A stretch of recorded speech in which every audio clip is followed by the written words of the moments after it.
Hello everyone, welcome to TTVNEWS with some latest events in TayNinhTV province, and here are our story today.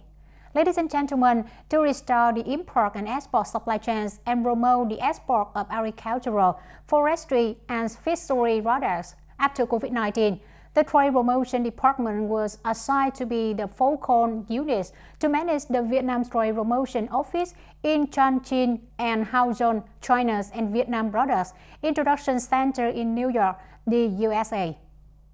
Accordingly, the Vietnam Trade Promotion Office in Chongqing and Hangzhou, China, and the Center for Introduction of Vietnamese Products in New York, the United States, will be the bridge between Vietnamese enterprises and enterprises in the host country, supporting the expansion of export markets in foreign countries, strengthening and promoting the trade promotion in the markets of China and the United States.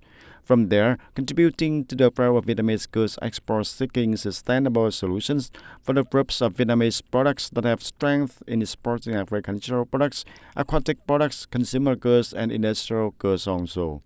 The agencies, unions, and businesses have need to propose content to support and coordinate in implementing the plan on trade promotion in the two markets of the U.S. and China in 2022, such as attending fairs, exhibitions, organizations of Vietnamese business delegation attending forums, trade conferences, product introductions, etc.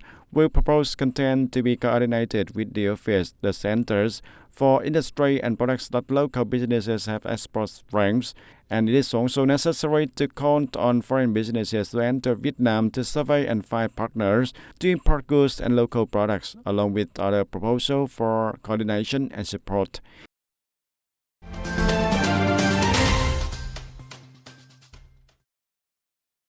And ladies and gentlemen, despite certain difficulties, it is entirely possible to be optimistic about the situation of attracting foreign investment in 2022, when many commitments to invest in large-scale projects have been met by foreign investors. Especially the inflows of foreign investment to the southern key economic region increased significantly in 2021 until the fourth wave of the pandemic negatively affected the local production and businesses. The region comprised Ho Chi Minh City and the 7 provinces of Bình Dương, Bà Rịa Vũng Tàu, Tây Ninh, Đồng Nai, Bình Phước, Long An, and Tiền Giang. The foreign enterprises chose the southern key economic region as an investment destination due to its young and abundant labor force with lower wage than other countries and large consumer market. In the context of the outbreak of the COVID-19 pandemic and complicated developments seriously affecting the life, production, and businesses, economic, and the social growth, TayNinhTV also ranked 12 in attracting foreign investment nationwide. Export turnover increased by 12.2% over the same period. Total development investment accounted for 36.4% of GDP. TayNinhTV Investment and Trade Promotion Center attributed the province's position in terms of foreign investment to its greater efforts in accelerating administrative reforms, simplifying business conditions, and improving the quality of civil servants to better facilitate the business community. The stability in economic management in the southern key economic region over the past months helped encourage foreign investment inflows back to the localities. Some provinces and cities authorities would concentrate on calling international enterprises to develop their projects in the provinces and contributing to the economic development. Top priority would be given to businesses with projects in supporting industry, high technology, and clean technology rather than labor incentive projects. Local authorities would also create more favorable conditions for businesses by shortening the time used for fulfilling procedures related to investment, production, and export. On the afternoon of January 15, 2022, Hồng Hưng General Hospital have an online scientific seminar on management of community respiratory infections in 2022. The event attracted more than 200 guests who are doctors, nurses, and medical staff at hospitals nationwide to participate online. The seminar were attended by Dr. Phạm Hùng Vân, Chairman of the Clinical Microbiology Association of Ho Chi Minh City, associated with Professor Dr. Trần Văn Ngọc, Chairman of the Ho Chi Minh City Respiratory Association, and experts and doctors specializing in respiratory and pulmonary diseases, sharing about progress in diagnosing microbial pathogens of community-acquired pneumonia, update guidelines for the treatment of acquired pneumonia in adults, experience in pediatric respiratory infection management, and impact of COVID-19 on patients with chronic asthma. In Vietnam, community-acquired respiratory infections have recently tend to increase sharply and become increasingly complicated. The main reason being the long-term overuse of antibiotics, leading to antibiotic resistance of many countries' pathogens. In addition, the environmental pollution, tobacco smoke pollution also cause respiratory diseases to increase sharply. And common diseases in this group of diseases such as otitis media, lower respiratory tract infections, especially pneumonia, are some of the leading causes of death today, especially in the patient with infected disease. And the people aged 65 years or older or have comorbidities such as chronic obstructive pulmonary disease, smoking, and cardiovascular disease. With the impulse of global inflation pressures on the Vietnamese economy, keeping interest rates in check is a challenge for the State Bank of Vietnam and the whole banking system. In 2022, all enterprises want to accept the cheap loans to sustain their business in the aftermath of COVID-19 pandemic.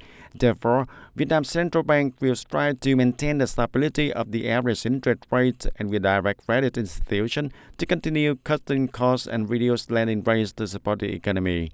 According to a report, the State Bank of Vietnam kept the policy rate at low levels in 2021 to enable credit institutions to access funds with low cost so as to cut the lending rates.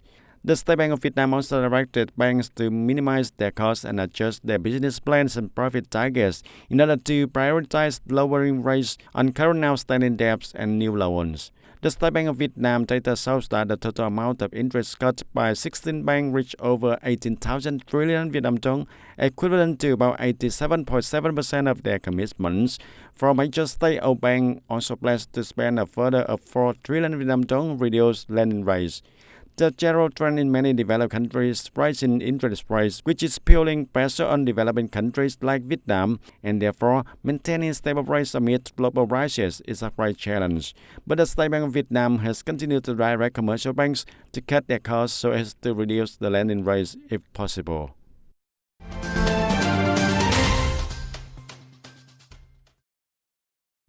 To collect the economic sector, the core of which is the cooperative southern province, has made a strong changes in the content, mode, operation, and scale, which is reflected in the number of members and the scope of activities, production, and business of the collective economic sector, and cooperatives achieve efficiency, making an important contribution to the socio-economic development of the locality.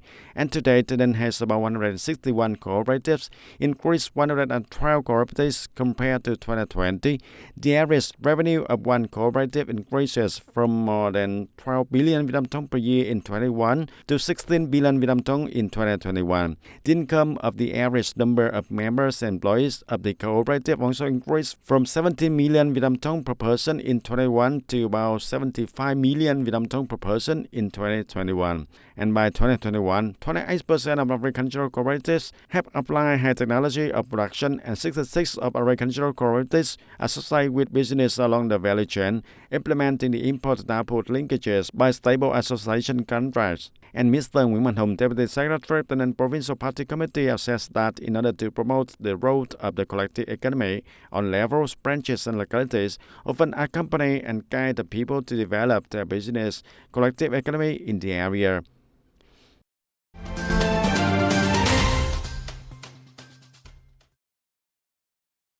And ladies and gentlemen, implementing the national target programs on building new style rural areas, the lives of the rural people nationwide are measurably better. This is encouraging them to continue to support government efforts to make their villages more prosperous, civilized, and livable. According to the Central Coordination Office for New Style Rural Building in 2021, the National Target Program on Building New Style Rural Areas has achieved the results exceeding the target set by the government and the Prime Minister. Specifically, there are about 5,615 communes qualified as new rural areas nationwide, accounting for 68.2% and up to 5.8% from 2020, in which over 500 communes meet the advanced standards of the rural area, 43 communes reaching explanatory standards. On the average, each commune fulfills 7 criteria for new rural area and up to 0.6 criteria from 2020. About 2,000 district-level units of 54 provinces and cities are recognized to be qualified as new rural areas, increased about 40 units compared to 2020. In 2010, TayNin started implementing the National Target Program on building new rural areas with a difficult starting point and with the determination of the whole political system and the positive response of the people of TayNin province, the province has achieved encouraging results.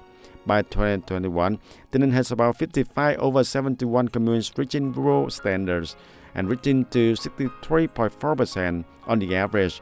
The province reached about 17.1 criteria per commune, an increase of 3.5 criteria compared to 2016. TayNin City and Wantan Town also completed the task of building new style rural area. The most prominent feature is that the rural socio-economic infrastructure has been invested and upgraded. Specifically, the province has invested over 2,200 kilometers of rural roads, mobilized the people to contribute more than 110,000 working days to complete about 58 kilometers of rural roads, invested more than 2.4 billion Vietnam dong to install over 8,000 light bulbs to light up the country roads, and planting about 7,300 trees, clearing about 26 kilometers of inner field canals, and solidify about 239 kilometers of canals to serve the agricultural production in the communes. And in 2022, the Provincial People's Committee set a goal of having 6 more communes that meet new style rural area building criteria. Specifically, the whole province tried to maintain 55 over 71 communes that have met the new rural standards and 8 communes that have reached the advanced rural area standards. In addition, by 2022, the province will have 2 more localities to complete the task of building new style rural areas, namely Trảng Bàng Town and Go Dao district. It is expected that the total demand for investment capital for the construction of new rural areas in 2022 is estimated about over 3,400 billion Vietnam dong, mobilized from many sources. And to achieve their bold goals, the Provincial People's Committee of the TayNin Province has identified 9 key tasks and 4 main solutions, aiming to maintain and improve the qualities of communes that have met the new rural standards as prescribed and associated with agricultural restructuring, modernize industry, increase added value, and develop sustainably. At the same time, ensure that those target capital structure requirements for the construction of new rural communes, advanced rural communes, the model rural district and towns to complete the building of rural areas, attract investment from enterprises, expanding production links associated with the value chains, and creating favorable conditions for the sales of agricultural products and investment attraction. Ladies and gentlemen, that's all for TTV News today. Thank you for joining with us and see you next time.